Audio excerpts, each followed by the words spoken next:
Hi, this is Aaron, and today we're going to take a look at the differences between the iPhone 4 and the Samsung Fascinate or the Galaxy S.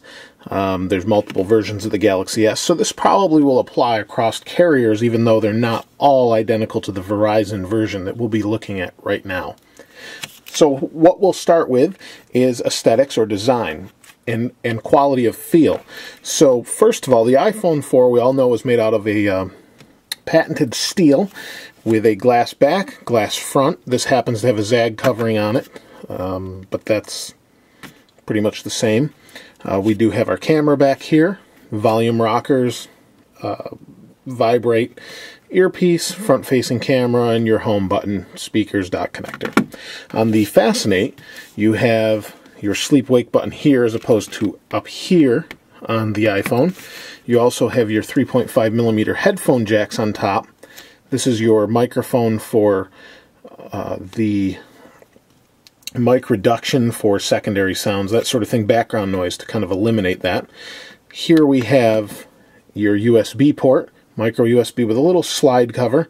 Not sure I'm crazy about that or not, but that may be great for some of you, that maybe not for some others. On the side we have volume rockers for both. On the bottom we have our microphones, and here you can pop the back off, and you've got your speaker here. On the iPhone you've got it down here.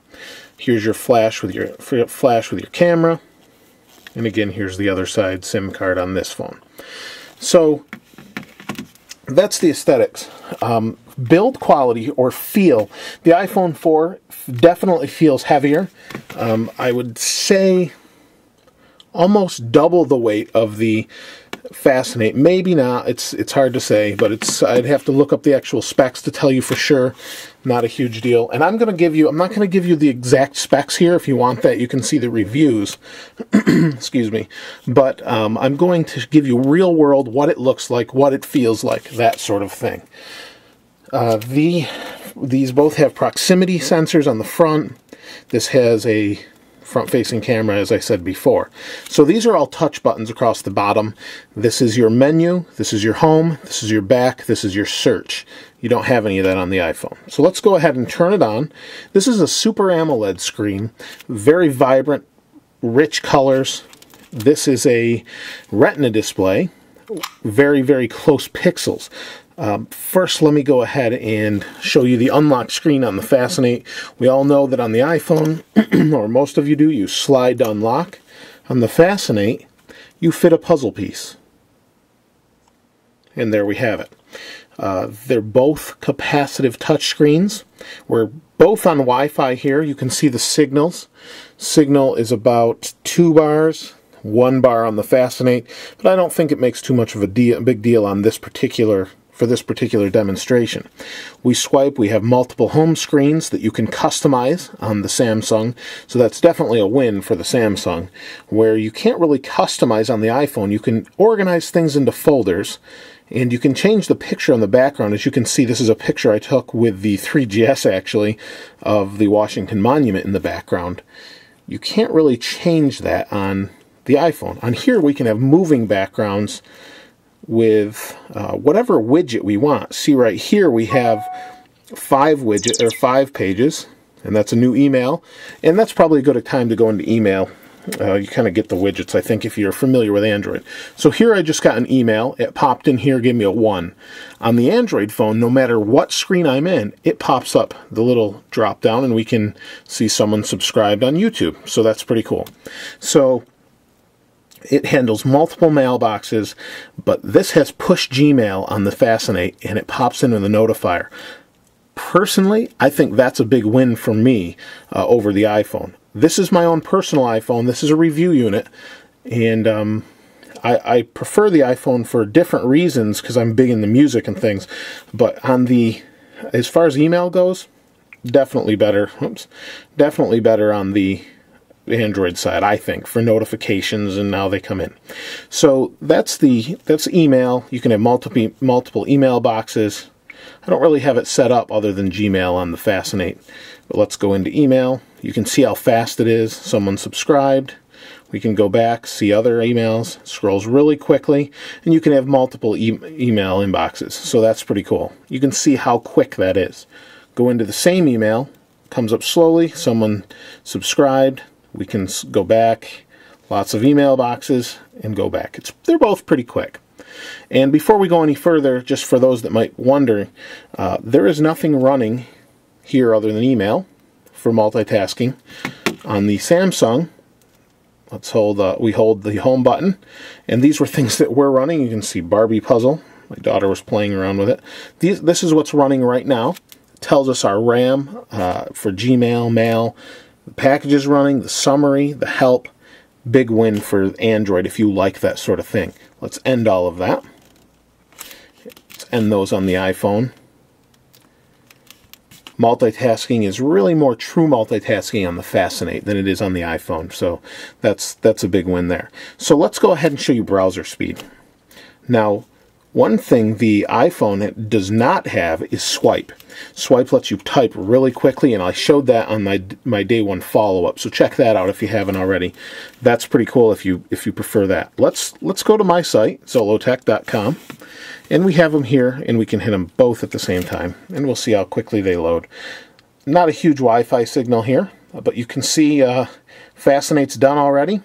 The iPhone's still loading, and the iPhone has a stronger Wi-Fi signal. So that's pretty impressive, I think. Here's the scrolling on the Fascinate. Here's the scrolling on the iPhone. A little bit different feel, but very smooth. You can see here, let's try and show you at the same time. A little bit different feel just because they're different phones. I don't know why the Fascinate's doing that. That's kind of weird. Oh, close that. Let's go right back in. So really fast. I mean, they're equal. They both have pinch to zoom.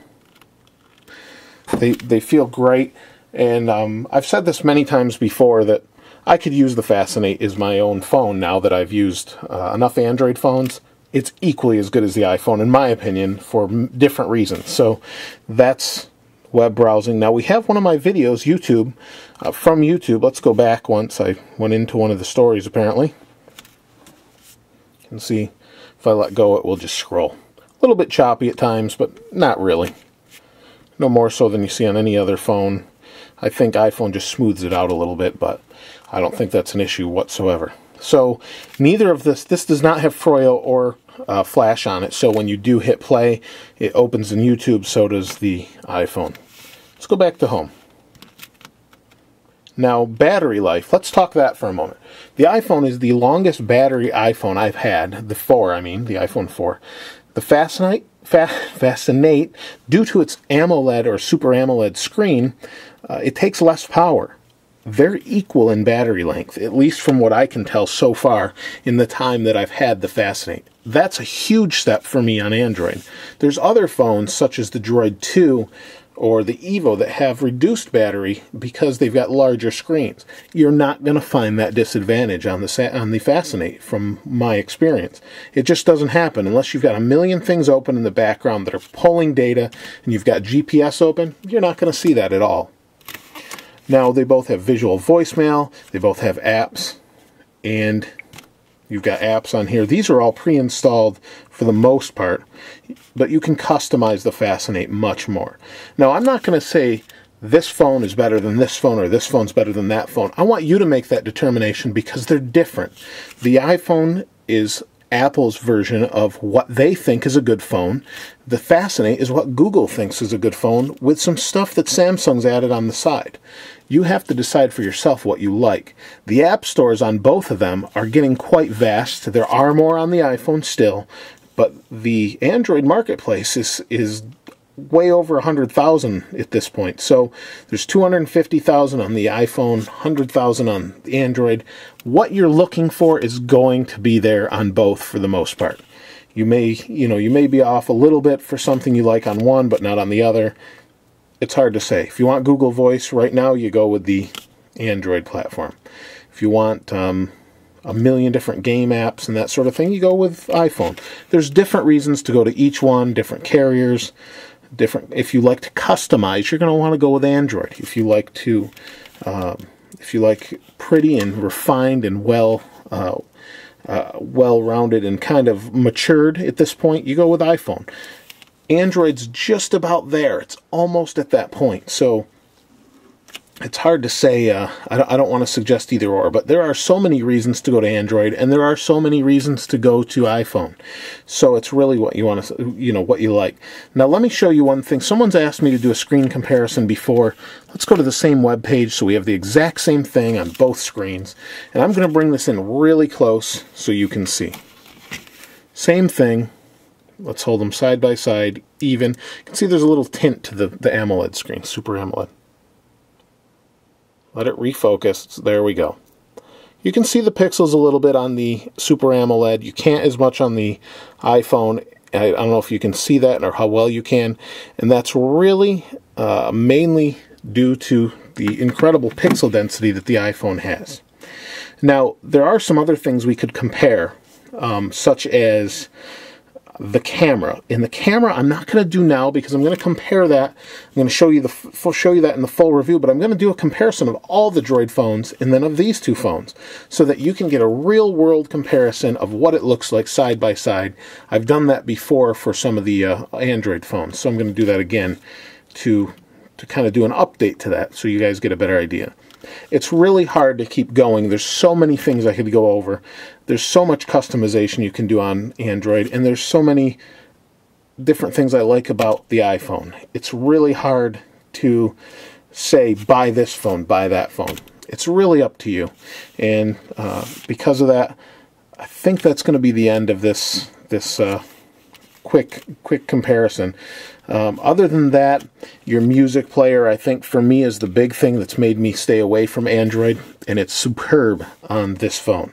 I've showed you that. I'm not going to play the music due to copyright reasons, but let's see. There is, it's actually over here, the music app. Why I've lost, before I go any further, let me stop right here. You have the option of a 3G mobile hotspot as opposed to the tethering option on iPhone. They both cost extra on these phones. I think it's $20 a month or so. It depends where you're at. But to tether with this phone, you can do it via Wi-Fi. But with the iPhone, you have to do it plugged in or via Bluetooth. So you're going to get a better speed out of this via Wi-Fi than you would with Bluetooth on the iPhone just because of transfer rates. But you could do it both tethering plugged in as well. But I think that's an advantage on the Verizon, the Fascinate. Let's see here. I wanted to show you the music thing. I've shown that in the overview, so if you've seen that, you can move on. But let me show you what it looks like just because, why am I having such a hard time finding it? My gosh. Okay, here's music. Let's go to albums. Here's Amberlynn. I'm not going to play it, but you can see there's album art. It's scrolling the name of the album. Let's see what we have here. Amberlynn. Same album. Similar views here. When this is playing on the Fascinate, it shows up here in this bar. When it's playing on the iPhone, it shows up down here. So different ways of doing things, equally as well. It's just whatever you want. But they're both good enough now that I would say MP3-wise, pick whichever one you want to go with and go. Size-wise is the last thing we'll look at. You've got a larger screen on the on the Fascinate. And I think it's the sweet spot. It's 4 inches as opposed to, I think it's 3.5 on the iPhone. This feels good in the hand. This feels just right. And maybe that's because I have huge hands. I don't know. You hold it like this. I don't have any signal problems with my iPhone, so please don't ask. And so, I don't know. For me, it just feels a little bit nicer on the iPhone, or on the, I keep calling this an iPhone, I'm sorry, the Fascinate. I just think it's the sweet spot of phones. I've been asked about durability. I think it'll be fine. It feels sturdy. It doesn't feel like it's going to break, even though it's more plasticky and light. So if you have any questions before I do a review and you want to see some more, please feel free to ask. I know this has been a long video. I appreciate the subscribing. Please continue to do so and check back. We'll see you next time.